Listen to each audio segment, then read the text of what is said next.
Bonjour à tous et bienvenue dans cette nouvelle vidéo d'analyse technique journalière avec le robot Vision de FBT forexbaskettrading.com. Nous sommes aujourd'hui le mardi 5 décembre 2023 et nous allons donc effectuer un tour de table des devises pour pouvoir faire une analyse et trouver les meilleures devises à utiliser pour un basket. Avant toute chose, je souhaiterais vous remercier de votre fidélité à tous ceux qui suivent les vidéos d'analyse technique journalière. N'oubliez pas de supporter la chaîne, de liker, de vous abonner et de commenter toutes les questions que vous avez. J'y répondrai au fur et à mesure des prochaines vidéos d'analyse technique journalière. Alors commençons notre tour de table avec l'indicateur Power. Comme nous pouvons le voir ici, l'euro est vraiment la devise qui sort du lot à moins 4,5 alors que les autres devises sont soit à 0 soit positives. Il y a simplement le sterling qui est également sideways, indécis à moins 0,5.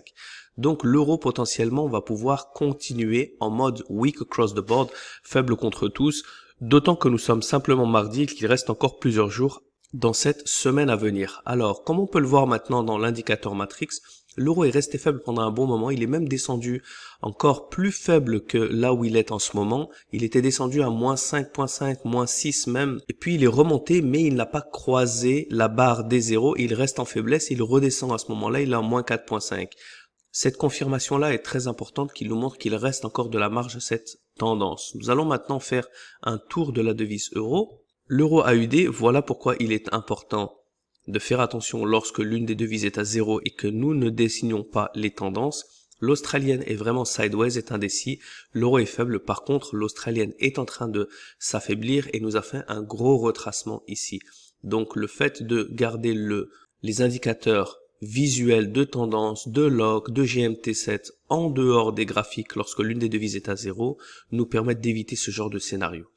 On continue avec l'euro CAD. Le CAD par contre est à 1, il est un peu fort, l'euro est faible, on a une bonne tendance à long terme, une tendance à court terme et la tendance se continue comme nous l'avons vu hier avec les locks ici et la dernière lock ici qui a été cassée, qui reste en dessous ici de la résistance précédente et qui est en train de continuer dans la tendance. Donc c'est un moment ici clé où nous allons voir si les prix vont continuer encore une fois sous la lock et confirmer que la tendance se continue. L'euro suisse maintenant, l'euro suisse par contre est absolument magnifique. Il avait un semblant de tendance baissière mais ici qui était dans un range et puis par la suite nous sommes entrés dans une tendance baissière absolument magnifique. Pourquoi? Vous le voyez ici avec les résistances clairement bien espacées, les supports clairement bien espacés, ça se calme un petit peu en fin ici, mais par contre, analysons les locks. On a une lock ici qui a été absolument respectée, une lock ici qui est toujours bonne, une troisième lock ici où les prix sont venus rebondir ici sur l'ouverture, et une dernière lock ici, qui est encore une fois respectée avec un rebond ici sur la fermeture de la lock et un breakout qui est en train de se passer. Donc on est toujours bon sur l'euro suisse, il a une très très bonne configuration ici. On avance sur l'euro sterling. Voilà, le sterling par contre est négatif, donc on est en train un petit peu de rentrer dans un range ici. À voir, on a une bonne tendance baissière à long terme et à court terme.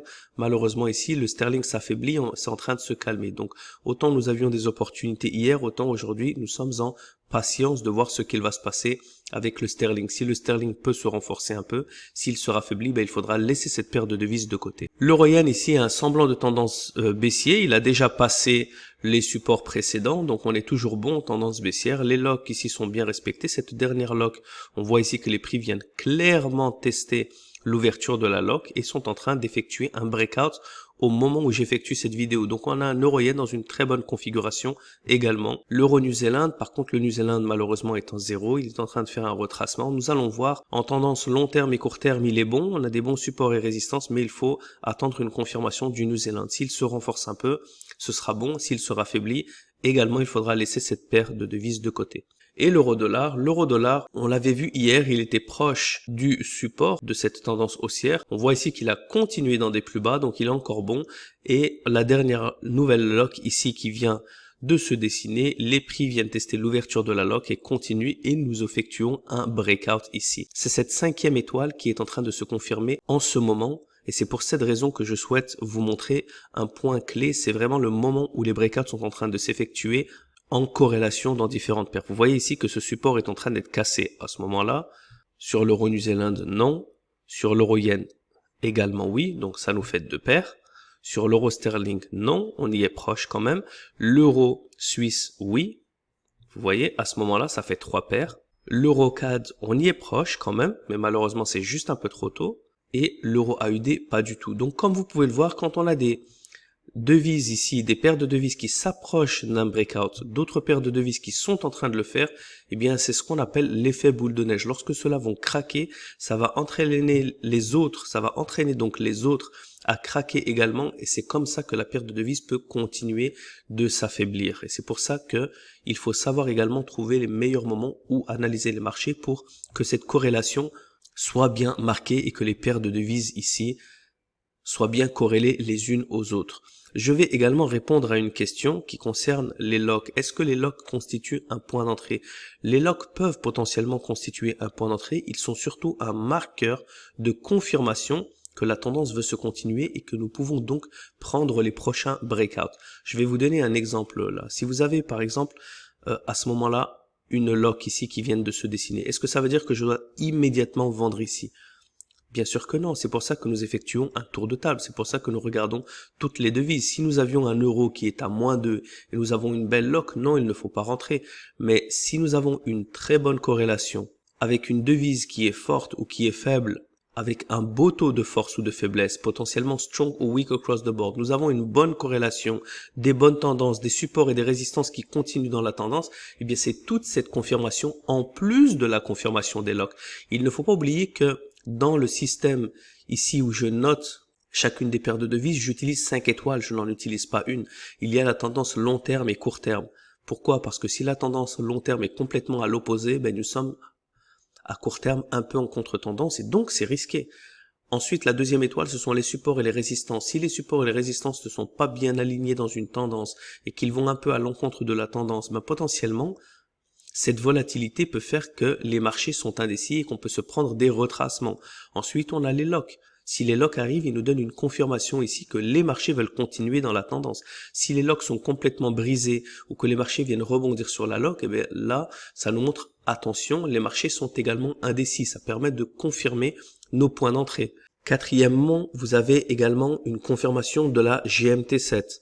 D'accord, lorsqu'elle va apparaître plus tard, c'est très important de voir si cette GMT7 est toujours sous la lock, si elle vient rebondir sous la lock, si elle est bien plus basse que la lock, ou si, à l'opposé, elle est au-dessus de la lock, c'est-à-dire que maintenant la tendance n'est plus confirmée, il y a un moment d'indécision. Là, je vous parle d'une tendance baissière. Dans une tendance haussière, c'est simplement si elle est dans le temps de la tendance, si elle vient rebondir sur la lock ou si elle a effectué un retracement et elle se retrouve en dessous de la lock dans une tendance haussière ou au-dessus de la lock dans une tendance baissière. Et dans ce cas, ça nous confirme qu'il y a de l'indécision ou qu'il y a une confirmation que le breakout veut se passer. Et la cinquième et très importante également étoile, c'est l'étoile du breakout. Comme vous pouvez le voir ici, le breakout est en train de se passer. Donc, comme vous pouvez l'imaginer ici, au moment où le breakout s'est effectué ici, qu'est-ce qui s'est passé?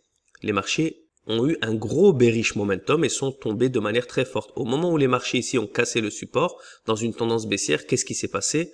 On a eu également ici une grosse descente des marchés qui fait que lorsque ça correspond avec la lock, ici c'était même un petit peu avant la lock, comme vous pouvez le voir, eh bien c'est une zone ici de profit. Eh bien comme on peut le voir ici, si ce breakout là se confirme et les marchés continuent bien plus bas et en plus de ça vont pousser les marchés, comme vous pouvez le voir, on est au plus bas et là en temps réel vous allez voir que potentiellement ça va bouger les charts. Eh bien ça c'est une très très bonne confirmation que les points d'entrée ici sont en train de se dessiner pour que l'on puisse viser le prochain support ou même laisser la tendance continuer jusqu'à qu'elle nous donne des signes de faiblesse. Donc voilà, j'espère avoir répondu à cette question. La lock est très très importante, elle nous donne une indication ici que les marchés continuent dans les breakouts et qu'ils viennent ici bloquer les traders qui sont à l'opposé de cette tendance, mais ils ne constituent qu'une des étoiles. La lock est potentiellement l'une des plus importantes étoiles, mais il y en a quand même 5 et il faut toutes les prendre en compte. Si les marchés vont à l'encontre d'une longue tendance, bien il faut faire attention. Si les supports et les résistances ne nous donnent pas une bonne tendance et vont dans tous les sens, ils sont en dents de scie, il faut faire très attention. Si les locks sont cassés également et qu'elles n'arrivent pas à se suivre les unes à la suite des autres et à être respectées, c'est-à-dire que les marchés rebondissent en dessous de l'ouverture, de la médiane ou de la fermeture de cette lock, eh bien il faut faire attention. Si la GMT7 qui se dessine est au-dessus de la lock dans une tendance baissière ou en dessous de la lock dans une tendance haussière, il faut faire attention. Et enfin, si les prix sont loin, comme dans ce cas-là, si les prix sont encore loin du plus bas dans une tendance baissière ou du plus haut dans une tendance haussière, donc de faire un breakout, eh bien dans ce cas, il faut faire attention. Mais là, l'euro nous montre que voilà, comme vous pouvez le voir, le breakout ici est en train de se passer. Les prix sur les graphiques sont en train d'être poussés vers le bas, donc nous avons une très bonne confirmation de l'euro.